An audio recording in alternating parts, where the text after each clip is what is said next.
Si tu es musulman et que tu veux réussir dans la vie, regarde absolument cette vidéo jusqu'à la fin et enregistre-la. Parce que je vais te donner le verset du Coran qui a et qui est encore actuellement en train de changer ma vie. Que tu sois étudiant ou entrepreneur, peu importe. Cette vidéo est d'une importance capitale. Avant ça, je me présente, je m'appelle Mohamed Amin et j'ai créé cette chaîne pour aider les musulmans à s'améliorer, peu importe le domaine. Et notamment à changer leur vie grâce au business en ligne. Alors n'hésite pas à t'abonner si ce n'est pas encore fait pour ne rien rater. On va directement se rendre dans Surat al-Baqarah et plus précisément dans le verset 216. Je vous lis la traduction rapprochée. Le combat vous a été prescrit alors qu'il vous est désagréable.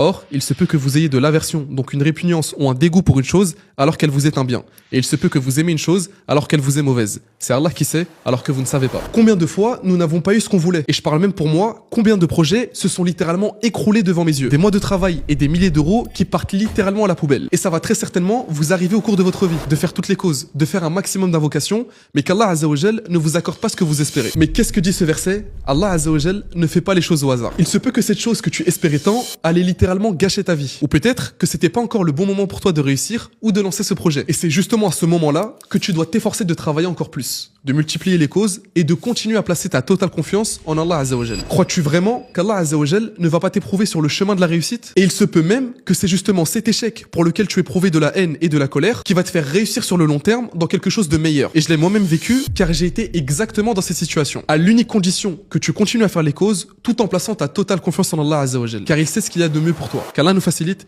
et assalamu alaikum wa rahmatullahi wa barakatuh.